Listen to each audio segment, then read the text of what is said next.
नमस्कार. मल्हार टीव्हीच्या सकाळच्या बातमीपत्रामध्ये आपलं स्वागत. विधान परिषदेच्या कोकण, मुंबई पदवीधर तसेच मुंबई शिक्षक मतदारसंघाच्या द्विवार्षिक निवडणुकीच्या मतमोजणीचे दुसरे प्रशिक्षण नेरूळ येथील आगरी कोळी भवनात राज्याचे मुख्य निवडणूक अधिकारी एस. चोक्कलिंगम यांच्या मार्गदर्शनाखाली झाले. यावेळी तिन्ही मतदारसंघाच्या मतमोजणी संदर्भात प्रशासनाने केलेल्या तयारीची पाहणी चोक्कलिंगम यांनी केली. यावेळी विभागीय आयुक्त तथा निवडणूक निर्णय अधिकारी पी. वेलरासू, सहाय्यक निवडणूक निर्णय अधिकारी तथा ठाणे जिल्हाधिकारी अशोक शिंगारे, पालघर जिल्हाधिकारी गोविंद बोडके, रत्नागिरीचे जिल्हाधिकारी एम. देवेंदर सिंह, सिंधुदुर्गचे जिल्हाधिकारी किशोर तावडे, रायगड जिल्हाधिकारी किशन जावळे यांच्यासह अधिकारी उपस्थित होते. यावेळी नगर परिषद संचालनालयाचे संचालक मनोज रानडे, उपायुक्त विवेक गायकवाड यांनी मतमोजणीसाठी नियुक्त अधिकारी आणि कर्मचाऱ्यांना प्रत्यक्ष मतमोजणीची माहिती दिली. पनवेलकरांचे पाणी संकट टळले आहे. मागील 2 दिवसांपासून झालेल्या चांगल्या पावसामुळे देहरंग धरण पूर्णपणे भरले आहे. विशेष म्हणजे धरणाचे पाणी सांडव्यातून बाहेर जाऊ लागले असल्याने पालिकेच्या पाणीपुरवठा विभागाने शहरातील पाणीपुरवठा सुरळीत केला आहे. पनवेल महानगरपालिकेने यावर्षी पाणीपुरवठ्याचे उत्तम नियोजन केले होते. पाण्याचा तुटवडा निर्माण होऊ नये विभागनिहाय आठवड्यात 1 दिवस पाणी कपात केली होती. दरम्यान याबाबत पाणीपुरवठा अधिकारी विलास चव्हाण यांनी देहरंग धरण पूर्ण क्षमतेने भरले असल्याने पनवेल शहराचे पाणी संकट टळले आहे. त्यामुळे आठवड्यातून एकदा पाणी कपात बंद केली असून धरणातून नियमित 16 MLD पाणी घेण्याचे नियोजन केले असल्याचे सांगितले आहे.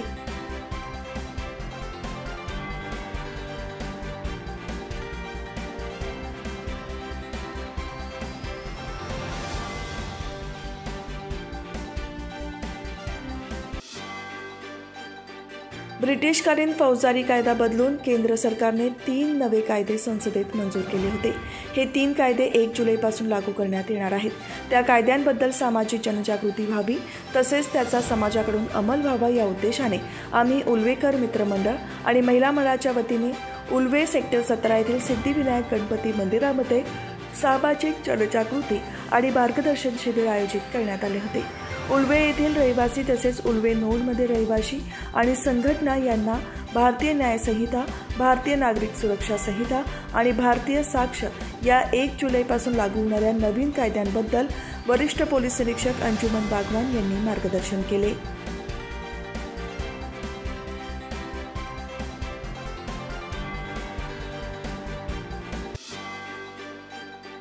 रोटरी खारघर मिडटाऊनतर्फे खारघरच्या शासकीय मोरबी शाळेत लायब्ररी ग्रंथालय स्थापित करण्यात आले आहे. या ग्रंथालयासाठी रोटरी खारघर मिडटाऊन एम्पिरियन शाळेतील इंटरॅक्ट क्लबच्या मुलांनी 100 ते 125 पुस्तके दिली. रोटरी खारघर मिडटाऊनचे अध्यक्ष अनुप गुप्ताच्या मार्गदर्शनाखाली शाळेचे अध्यापिका म्हात्रेच्या सहयोगाने ही ग्रंथालय स्थापित करण्यात आली. यावेळी रोटरी खारघर मिडटाऊनचे सेक्रेटरी डॉक्टर रवी किरण, न्यू जनरेशन डायरेक्टर अनामिका शुभांगी, दीपा पटेल यांच्यासह शाळेतील सर्व शिक्षक आणि विद्यार्थी उपस्थित होते.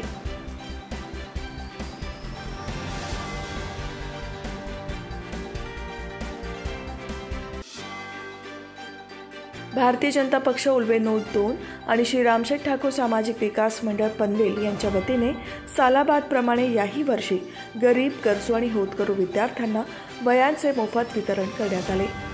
या अंतर्गत न्हावा, न्हावाखाडी, गव्हाण, कोपर, शेलघर, शिवाजीनगर, बेलपाडा या विभागात विद्यार्थ्यांना वह्यांचे वाटप करण्यात आले. यामध्ये न्हावा येथील रयत शिक्षण संस्थेचे न्यू इंग्लिश स्कूल, न्हावेखाडी येथील जिल्हा परिषद प्राथमिक विद्यालय, गव्हाण ग्रामपंचायतीचे स्वर्गीय जनार्दन भगत सभागृह, कोपर येथील जिल्हा परिषद शाळा, शेलघर येथील जिल्हा परिषद शाळा, शिवाजीनगर येथील जिल्हा परिषद शाळा, बेलपाडा गावातील जिल्हा परिषद शाळा, गव्हाण कोपर येथील श्री छत्रपती शिवाजी विद्यालय आणि जनार्दन आत्माराम भगत ज्युनियर कॉलेजमध्ये वह्या वाटपांचा कार्यक्रम घेण्यात आला.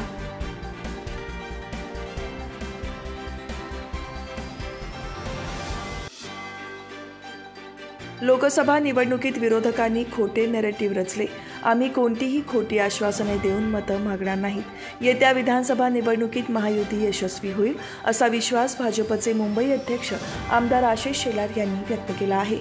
नुकत्याच झालेल्या लोकसभा निवडणुकीतील कामगिरीचा आढावा घेऊन दक्षिण रायगड जिल्ह्यातील प्रमुख भाजप कार्यकर्त्यांची मते जाणून घेण्यासाठी अलिबाग तालुक्यातील चोंडी येथील साई इन हॉटेलमध्ये बैठक आयोजित करण्यात आली होती। यावेळी भाजपचे दक्षिण रायगड जिल्हाध्यक्ष धैर्यशील पाटील, ज्येष्ठ नेते सतीश धारक, सतीश काळशेकर, जिल्हा सरचिटणीस ॲडव्होकेट महेश मोहिते, उपाध्यक्ष वैकुंठ पाटील उपस्थित होते।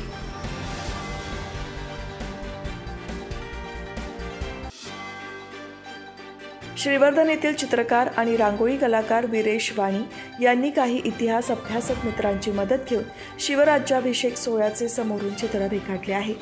महाराष्ट्राचे राज्यपाल रमेश बैस यांना वाणी यांनी हे चित्र भेट दिले। शिवराज्याभिषेक सोहळ्याचे विशेष चित्र तयार करण्यासाठी वीरेश वाणी यांनी जवळजवळ 3 वर्ष मेहनत घेतली।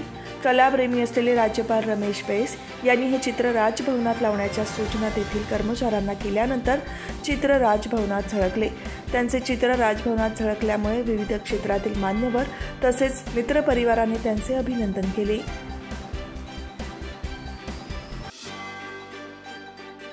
खांदा कॉलनी येथील रेल्वे पटरी ओलांडताना मालगाडीच्या धक्क्याने एका अनोळखी व्यक्तीचा मृत्यू झाल्याची घटना शनिवारी दुपारच्या दरम्यान घडली आहे।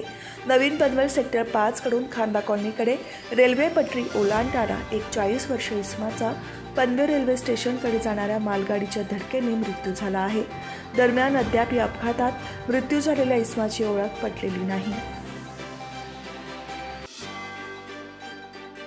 भाजप किसान मोर्चाचे प्रदेश उपाध्यक्ष सुनील गोगटे यांच्या वाढदिवसानिमित्त कर्जत तालुक्यातील 550 शेतकऱ्यांना मोफत खतांचे वाटप करण्यात आले। रॉयल गार्डनमध्ये या विशेष समारंभाचे आयोजन करण्यात आले होते। यावेळी किसान मोर्चाचे महाराष्ट्र प्रदेशाध्यक्ष गणेश तात्या भेगडे, रायगड जिल्ह्याचे अध्यक्ष अविनाश कोळी, माजी आमदार सुरेश लाड, जिल्हा वसंत भोईर, जिल्हा चिटणीस रमेश मुंडे, किसान मोर्चा सरचिटणीस मनोज कासवा, विधानसभा निवडणूक प्रमुख किरण ठाकरे, माजी तालुका अध्यक्ष मंगेश म्हसकर, किसान मोर्चाचे रायगड जिल्हा अध्यक्ष अतुल जी बडगुजर, सरचिटणीस जनार्दन म्हसकर, माजी नगराध्यक्ष राजेश लाड, पंचायत समिती माजी सदस्य नरेश मसने यांच्यासह पदाधिकारी आणि मान्यवर उपस्थित होते।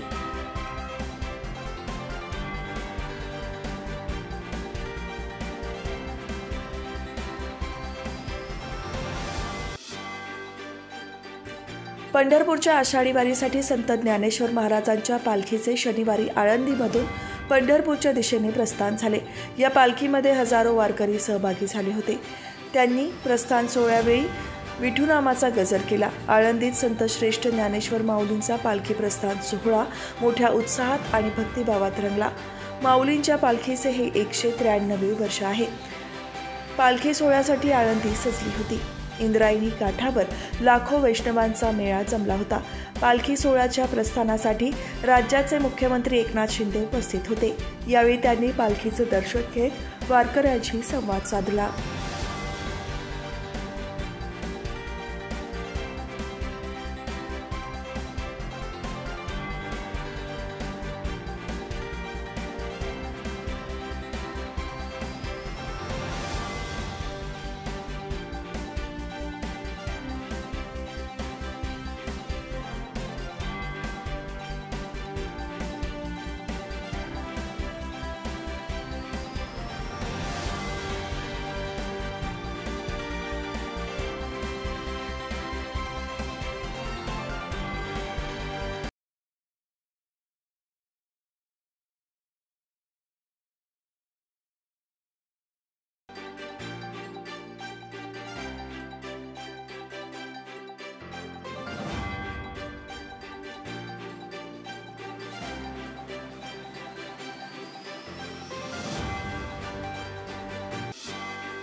राज्यातील ज्येष्ठ नागरिकांना तीर्थस्थळांचे दर्शन घडवण्यासाठी मुख्यमंत्री तीर्थदर्शन योजना सुरू करण्यात येणार असल्याची घोषणा मुख्यमंत्री एकनाथ शिंदे यांनी विधानसभेत केली।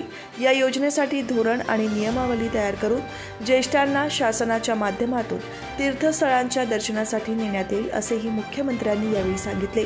या संदर्भात विधानसभा सदस्य प्रताप सरनाईक यांनी लक्षवेधी सूचना मांडली होती। त्याला उत्तर देताना मुख्यमंत्री म्हणाले की आमचे सरकार सर्वसामान्यांचे असून काल मांडण्यात आलेल्या अतिरिक्त अर्थसंकल्पामध्ये शेतकरी, कष्टकरी, वारकरी, कामगार, महिला, युवा यांच्यासाठी विविध तरतुदी केल्या आहेत। आपल्या महाराष्ट्र संतांची भूमी असून दरवर्षी अनेक जण तीर्थस्थळांची भेटी देतात। ज्येष्ठ नागरिकांना तीर्थस्थळांचे दर्शन सुलभपणे होण्यासाठी मुख्यमंत्री तीर्थदर्शन योजना सुरू करण्यात येणार आहे। त्यासाठी सर्वकष योजना करून त्याची नियमावली केली जाईल। त्याअंतर्गत आवर्तन पद्धतीने ऑनलाईन अर्ज मागवून ही योजना राबवण्यात येईल, असेही मुख्यमंत्र्यांनी सांगितले।